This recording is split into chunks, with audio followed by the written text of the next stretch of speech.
So let's go into Blastoise, the last of the starter evolutions. We mentioned it in some of the previous episodes. You have had a Blastoise that you have had in your team. Is that correct? Yep, that is accurate. And would you say that it's like, can you like remember using it more or less than the other two? Nah, about the same amount. Like again, like I said, all my runs really blur into one. I've used plenty of Blastoises over the years, and I did not keep track of like how many of each like starter I did. But I do. I know I used it a couple of times, and I think like my main takeaway from Blastoise, like Hydro Pump's a good move. Mm. But I think your point about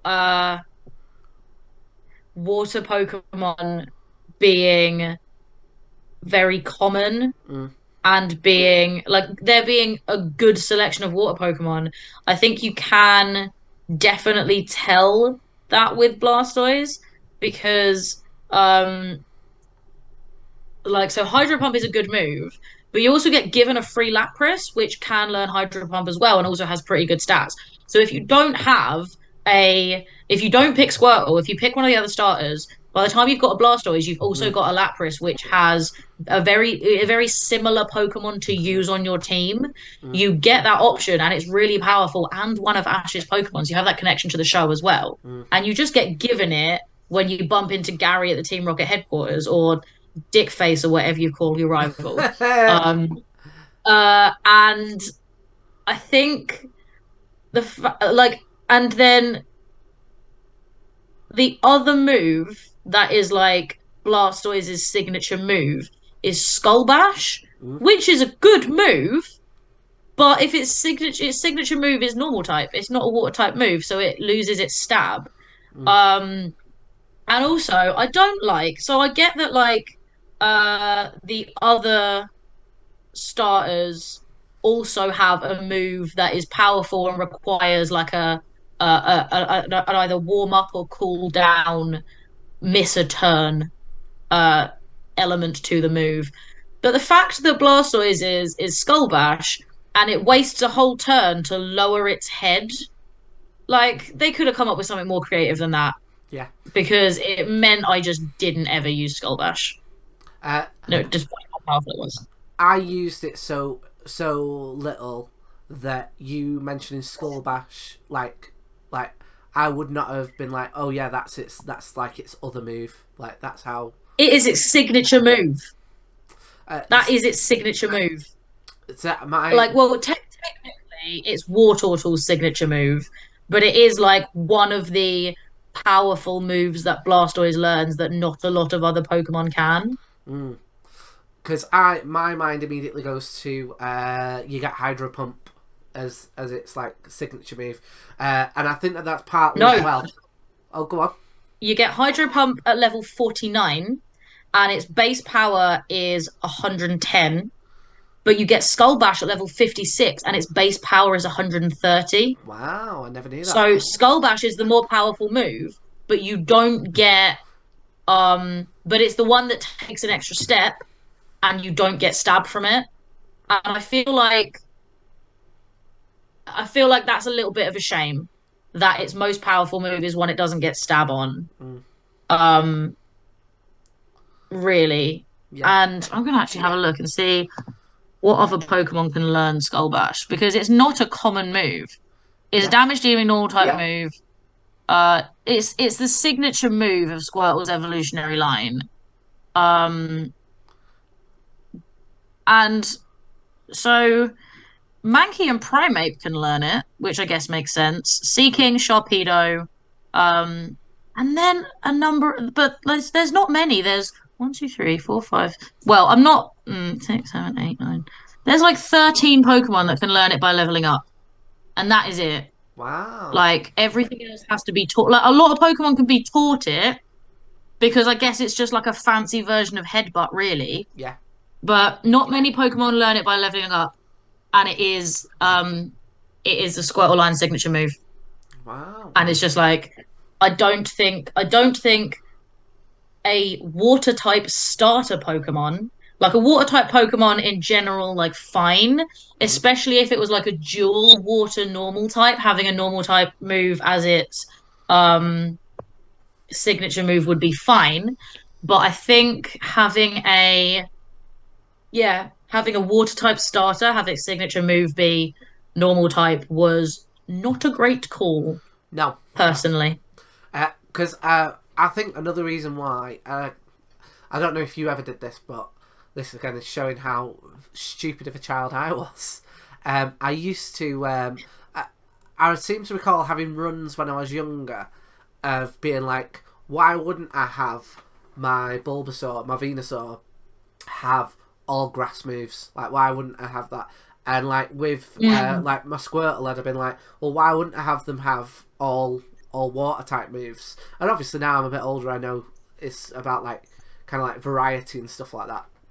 But um, Yeah, you but can strategize a bit better yeah, if you are open to other types of moves. But I don't disagree. Like this is why I still like using dual type Pokemon because then I get like wider coverage of what I'm strong against and what I'm resistant to, and wider coverage of stab moves mm, as well. Because I think that is like it's so much easier to like one shot things yeah, with like a powerful move that also has stab. yeah. Like Like you don't need to do that much strategy to get far in Pokemon. no, not at all. Like honestly, for years I was like, why would I bother with like a status move, when I can just just like go hard on attack for basically everything. Why am I bothered about them dropping down their defense and stuff like that? Why wouldn't I get rid of Tail Whip? And I'm guessing, even though I can't remember this happening, but it must have. It must have gone, do you want to put on Skull Bash for your Blastoise? And then me Mm, go, well, it's a normal type attack move. Why would I bother putting that on? yeah, but it's actually um yeah, like its signature move and its most powerful move Yeah. They should highlight is it. They should be like, do you want to put on mad. Skull Bash, in brackets, put on Skull Bash? Yeah, Yeah. like yeah. I mean, I just think it's an odd choice. This is another thing that I would like to cover in the book. Like when we're talking about, the decisions made about the Squirtle evolution line, and how the changes for Wartortle came about, that would be a question. I'd be like, talk me through the process behind Skullbash. I think another thing that Blastoise stroke the water starters have got against him, in addition Mm-hmm. to there being so many water types, but I think it's also that the HM Surf is like a very good HM in and out of battle. Yeah. Uh, Yeah, because like all of the other HMs, I almost never use in battle because they are not good moves. mm, Like this is why you have the HM slave. And this is why I'm quite glad that in later games, you don't need to. They use it like they have different ways of, you know, mm, incorporating, using Pokemon moves. Sometimes you call a Bidoof or you have like a main Pokemon just do it, yeah, and it doesn't require a move slot. But like every single time I played a Generation 1 game, when I was going through um Rock Tunnel and you needed Flash, I would get a Pokemon I knew I wasn't going to use, teach it Flash, and as soon as I was out of Rock Tunnel, dump it in the PC and never use it again. And sometimes I got so frustrated at having to use Flash, because in Generation 1 as well, like every time you went into a different room, you had to use Flash mm, again manually in a way that like you don't have to anymore. Um, I I would just do it without Flash, and I would not know where the fuck I was, and I would just hope for the best and get through it. mm, And I feel like Surf is the exception because it is actually a good move. And I like that it's a very useful move for hitting multiple opponents in double and triple battles. And I do feel like that sort of thing is massively underutilized, and Yeah. those kinds of alternate battle structures, even in the games where they're introduced, are massively underutilized. And I think that um, when horde battles were a thing, um, honestly, being able to hit five Geodudes at once with Surf was great. Mm. But then all of them had sturdy, so they never fucking died. Just like, it was frustrating as hell. Yeah. Um, but yeah, I agree. Like of the HMs, the original HMs, like Surf feels like it's the like the best one, and also Yeah. uh, I know that we probably won't go on to this. I want to say until we hit Johto, um, but like again, I think a thing that goes against the water types is that like in Johto, they added like even more water HMs that you then had to like add on, and it's like it's harder to take them off. They really should have like retweaked them. Like I think I think Flash is the first one that you get, isn't it? And Yeah. I think that Flash would have had a lot more kind of like fans. Like all they had to do was go, if you use Flash on your presumably on your Pikachu, which like everybody loves, and it's like the brand mascot, and now it's got this dud move on it that like no one really likes, right? They could have just gone, okay, if you use Flash, the Pokemon's attack will not hit you on the next move. Like that's all they would have had to do. Like that would have like made it so much better. And with like strength, they could have made that like a super powerful like physical attack. Yeah. Cut. They could have made that like I don't know what'd be like it saps your like energy like for like 5 moves or whatever, but they don't. They're so bad, these HM moves. At least for, I was gonna say at least for the first generation, but I don't feel like it ever really gets much better. But if you have a water type, the water type starter, there's a good chance that it's going to be bogged down by, particularly once you hit Johto, and there's a good chance that you'll have transferred your Pokemon over, that it's going to get bogged down with Waterfall, and is it also Whirlpool? I mean, I don't hate Waterfall. I don't hate Waterfall. It is Whirlpool, yeah. I don't hate Waterfall as a move. I think it's not bad. But Waterfall could be quite a powerful move, but it is a lot of water type. Yeah. Yeah, like there's the potential that you could have your Blastoise transferred over to Johto, and it's then got 3 moves that it can't really get rid of, and one move that you've now got a choice of, which like I say, I feel like most of the water starters have got, like, they've never really balanced it out in my opinion. Yeah. I do get that. And I think it's kind of like I get how it happened because like you can't really use fire moves in the same way to interact with the world around you. I reckon they probably could have come up with some grass type ones. But yeah, there are quite a few. Like I think it is just skewed in that way because you interact with the water in the map in a different way that you interact with, other elements of the map. So I kind of see how it happened, but yeah, I think they could have been a bit more creative with that sort of thing, and definitely made it a little less heavy. Because then it's like if you don't want to bog down your water type starter with all of these HMs, you then have to have a second water type on your team that will learn them. Or if you have Bibarel, no, that is a water type. If you have like one of the normal types, because Tauros can learn Surf. Yeah. But then what you're doing is you're using a different Pokemon, and then you're taking up its move slots with water type moves when you have a more powerful water type Pokemon that could get stab on those moves. And it does mean that, creating a team for exploring versus a team for battling versus a team for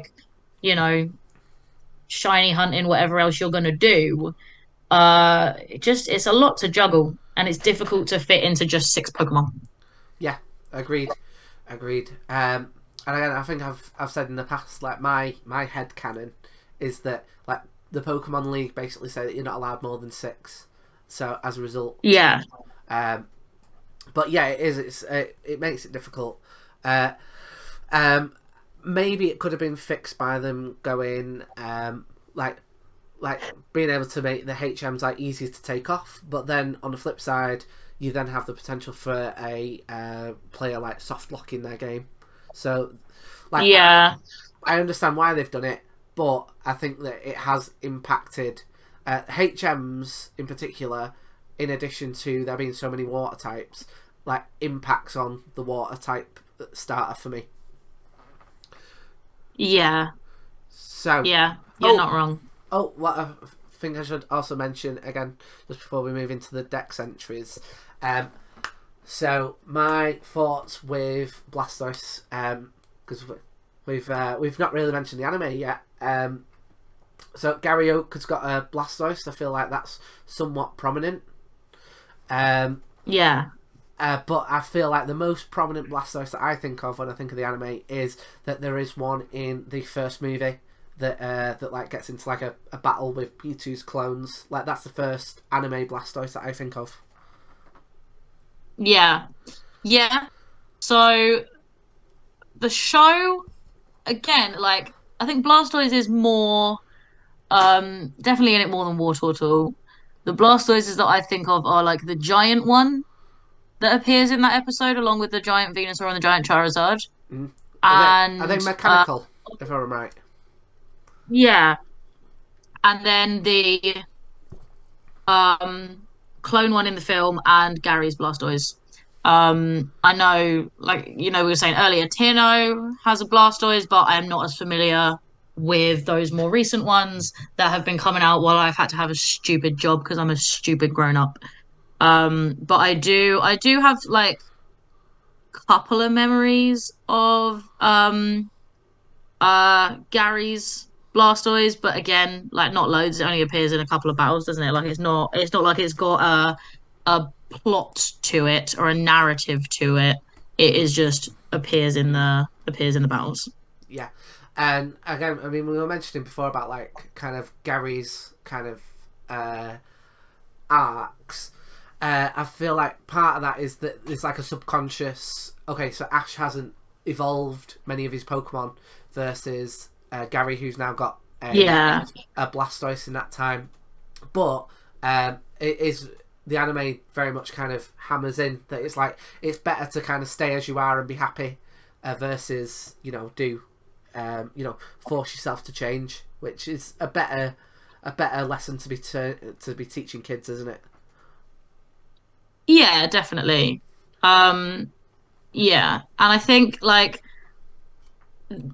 the parallel between Ash and Gary is that Gary achieves everything Ash thinks he wants to achieve, but Ash ends up the person you want to be still. And it's like Gary evolves all of his Pokemon. Gary catches load of Pokemon. Like when Ash catches his Krabby, um, the first thing that Professor Oak said is, "Oh, Gary's also got one, and it's 5 times bigger than yours." Mm. And it's like, Gary has the thing that Ash thinks he wants, but Ash has a better connection with his Pokemon. Ash has a better relationship with them. Like Ash learns Mm. things and sees his Pokemon as individuals that he has unique relationships with, and that makes him a better trainer in the long run, Mm. rather than just having vast quantities of massively high level Pokemon like Gary does. And I really like that parallel in the story. I think, getting what you want is getting what you think you want is not always the thing that you need, and you can be better off if you don't achieve the goal you set out to achieve, if actually your growth as a human being is better tied to something else. Mm. So, and I think, you know, Ash having his Squirtle, who joins him by choice instead of staying with its other friends and chooses to stay a Squirtle. and then eventually when it does choose to leave, is still a Squirtle, but is in a better place to be a strong leader when it does leave and go and be a part of a different community. That is a sweet story that works in direct parallel to like Gary, who gets a Squirtle, raised it to be a Blastoise, like blasts a bunch of shit with it, wins a bunch of battles, fine. But like what Ash does is takes like a naughty, um, frustrated Squirtle with no outlet for its energy, um, teaches it how to be like a proper part of a family, and to like enforce its values in a way that isn't just by being a little shit. And then when he sees that it's needed elsewhere in order to like thrive and flourish and really make a positive impact on the world around it, lets it go to do that. And when he set out on his Pokemon adventure, he didn't say, I want to get a bunch of Pokemon and then release them to like, do whatever. But that is really what he did. He ended up with a lot of his Pokemon letting them go so that they can live up to their full potential and be like part of like a wider community and like be a positive impact on the world. But like what's Gary's Blastoise doing? Yeah. Chilling with Professor Oak. Yeah. And then Gary becomes his own professor, showing that all he's managed to achieve is basically nepotism. Yeah. Right. Just like you could have done that without anything. Yeah, agreed. So, shall we have a look through the dex entries? And now, before we do this, I've not looked at these ones. So, my guess is that this is, given what we learned in the last episode about the line changing, and Blastoise is potentially another Pokemon that got bolted onto the end of the Squirtle line. And I'm guessing as well, right, that if that is the case, it potentially had a something that it evolved from potentially, right? But I'm guessing that this is going to be very canon heavy. Yeah. And all of the stuff about Wartortle's like amazing ears and tail are just forgotten. Yeah. Right, here we go. Okay. So, brutal Pokemon. I feel like that's the first time that we've come across that word in these entries, which I think is quite cool. Yeah. A brutal Pokemon with pressurized water jets on its shell. They are used for high-speed tackles. Does that mean that it like uses the pressure for the cannons to propel itself into its opponents? Yeah, that's what it sounds like. Yeah. And then we got yellow. Once it takes aim at its enemy, it blasts out water with even more force than a fire hose. Cause yellow is connected to the anime, I'm guessing that might be a reference to the Squirtle Squad. Yep. Yeah. But I do also feel like fire hose is a bit of an anticlimax, because it's like like Charizard, its Pokedex entries are like it can melt boulders with its scorching hot flamethrower, and Blastoise is like fire hose. Yeah, but but you've like also a fire hose is not like, don't forget that like Venusaur was getting like, it smells really nice. True.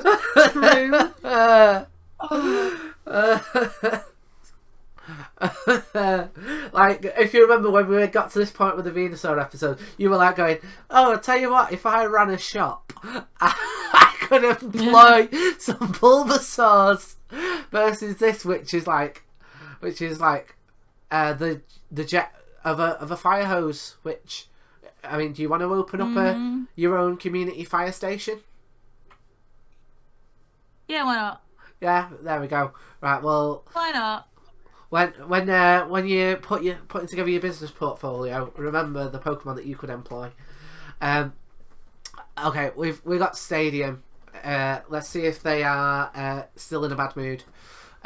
It has spouts extending from its shell top at the top. They spray water like cannons, hard enough to pierce concrete walls. Right, that I feel like we're starting to get more into the kind of, like what you were saying. Well, this melts boulders. Well, this can pierce through concrete. Yeah. The thing that I am surprised at, I don't know if you are, that this is the first time that they've been called cannons. I was expecting that to be like, basically like, word dot. Well, no, they said they spray water like cannons. But it's called spouts. And I don't know if I would describe it as a spout. It does sound like to me, like it sounds like a lovely fountain. A spout is like so the first definition when you type a spout in is a tube or lip projecting from a container through which liquid can be poured. So that's definitely not spout. But then the second one is a stream of liquid issuing from somewhere with great force. But again, that is the action of the water coming out of the cannons. It's not it's not what the cannon is. I don't know if this stadium professor knows what he's talking about. And he's making shit up about piercing concrete walls and calling them spouts. Yeah, I mean, how thick's a concrete wall? Because if it's a centimetre of concrete, not impressive. That's not a lot of although when we get to silver, the rocket cannons. So now they're not like cannons; they are cannons. Yeah. On its shell, fire jets of water capable of punching holes through thick steel. So that's also very impressive, and it does specify that the steel is thick. Yeah, that's pretty good. I also like gold. Deliberately makes itself heavy, which is basically the excuse I use whenever I have like a Burger King at 11 o'clock at night. I'm purposely making myself heavy. Go on. Do you need to withstand the recoil of your water jets? Yeah, this podcast is not here to kink shame. Particularly. So we've got. Honestly, everything is just about the jets. Well, no, it's jets and it's weight. Because like Ruby, Sapphire, and Emerald are water spouts accurate. Shoot bullets of water with accuracy to strike empty cans from a distance of over 160 feet. That's interesting. Bullets of water can precisely nail tin cans from a distance of over 160 feet. But then Fire Red goes back to it crushes its foe under its heavy body.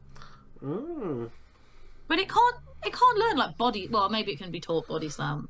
I've just googled how heavy is Blastoise because I'm curious now. They are 85.5 kilograms or 188 pounds, which like that sounds pretty heavy, doesn't it? Yeah. Pretty much the rest of these entries are repeats. So, thick steel, withstand the recoil of water jets. Thick steel again, a fair bit. Crushes its foe under its body.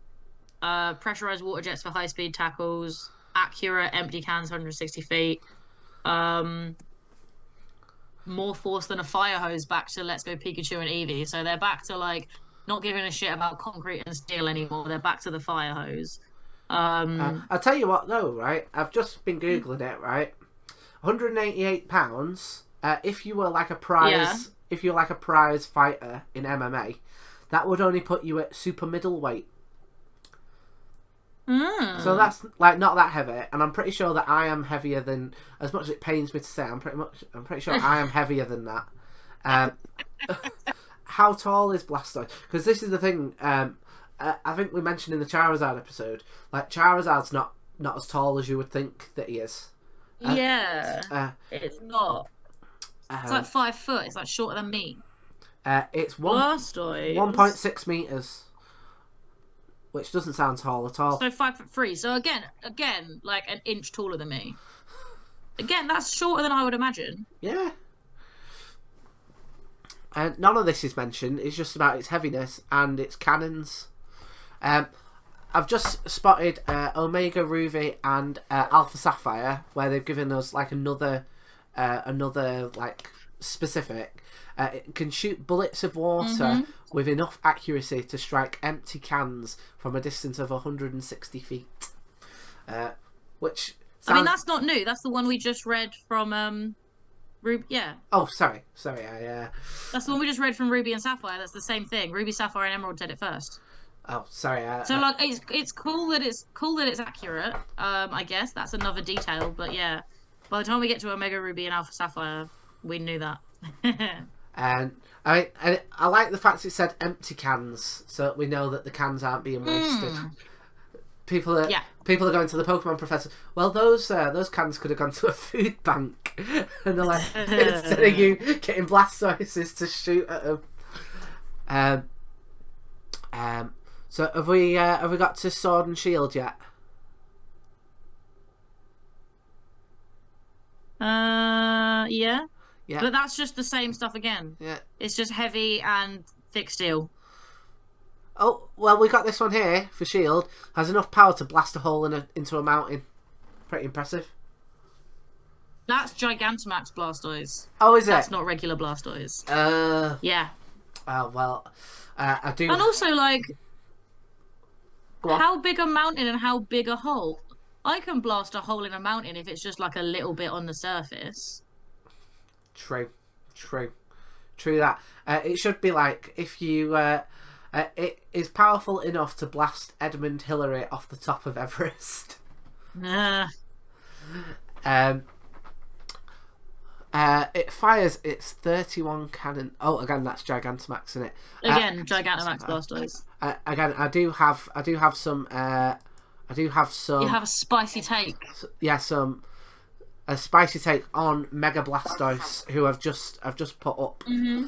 Normally do this, but we're gonna go on to this page anyway. Next, right? Another reason why I don't think that I would pick Squirtle these days is because it's Mega Evolution.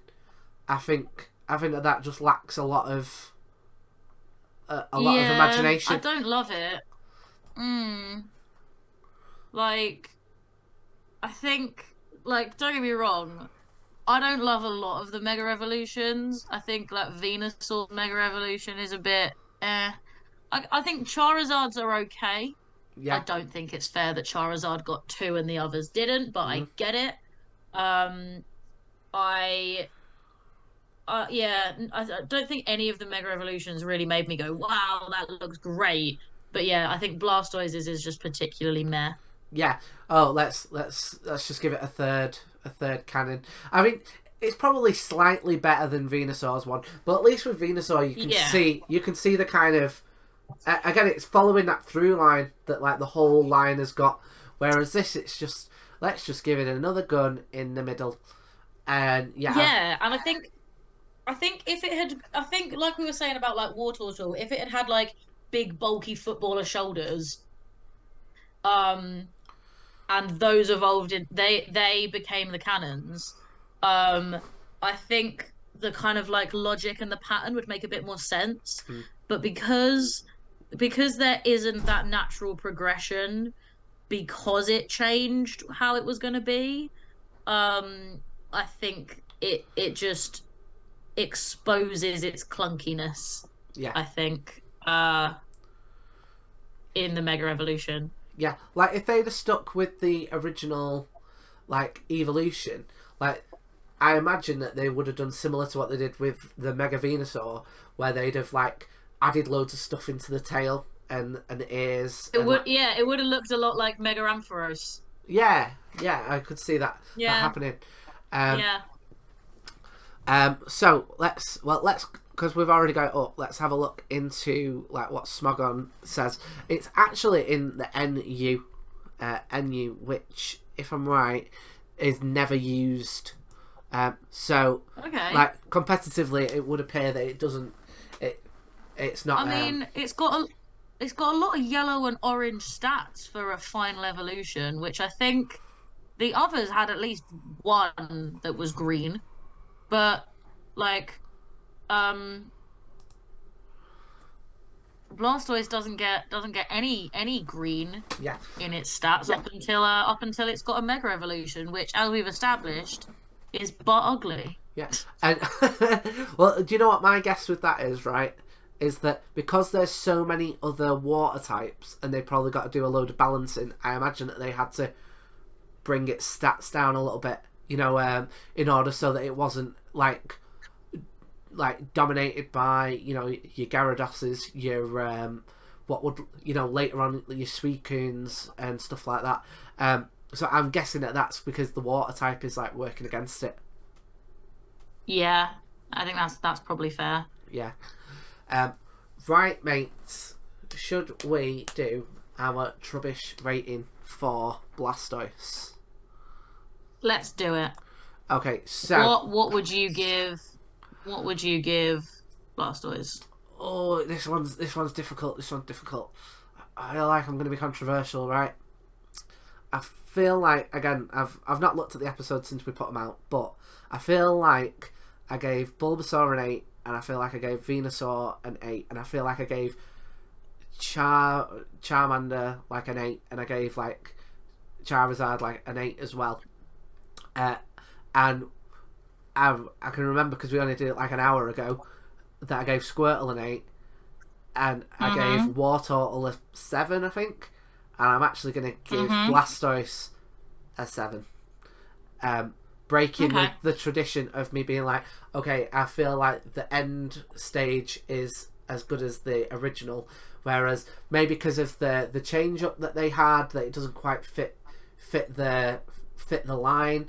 And unlike Charizard, where it does kind of go on that kind of it kind of goes from like one thing and then a thing that's a bit different and then another thing that's another bit different. This actually has a through line and it breaks at Blastoise, plus the fact that it's not very prominently featured means that I feel like I can't actually put it as high as Squirtle. Yeah. No, I definitely agree. I think I'd give it a 7 too, for pretty much all the same reasons. Like, I played with Squirtle as a starter as a kid, so I've had plenty of Blastoises, but I would not like I wouldn't choose to have one on my team now. There are lots of water types to choose from, and I think Blastoise is underused. It's underappreciated these days, and just kind of didn't get its didn't get its chance to shine the way it could have done. Yeah. So, just before we sign off, do you have any spicy takes? Nah. I don't think any of my takes are that spicy. I think they're just kind of like chill. That's fair. What about you? Well, I mean, I already mentioned. Take? Already mentioned about Mega, and we've discovered all that about it coming on, it like changing the line, and I feel like my spicy take is that the water line is like, for me, the one that I least am likely to take, even though I feel like each generation they do like a very good job of going these are all equal. I mean, they don't always manage it, but they go, these are all equal. But I feel like the water starter for me is always the kind of the poorer choice to go for. Yeah, I get that, and it is a shame because like Blastoise could have been cool, if it was a little bit more consistent, and if the map had like lend itself better to that line. Yeah, I'll tell you one other thing that I've noticed as well. If I'm right, this here, just because I've got it up on the screen, this is the only one of the three that's not a dual type. So it's a bit odd that they decided not to go for a dual type with this. Yeah, that is true. Yeah, just pure water type. Whereas they could have put ice on that quite easily. Yeah. But then, like, there are already so many other water types that are also part ice that, like, it wouldn't have made it special. It wouldn't have been enough. Although grass and poison is also a very common dual typing. Yeah. I think Blastoise makes sense to be just a water type, but it also does mean that, again, if you want like a predominantly dual type team, you're being a little bit robbed there. Yeah. What about come Generation 2, you could make it a water steel type? Ooh, No. that would make sense. Yeah. I think that would definitely make sense. Yeah. Yeah, because of the cannons.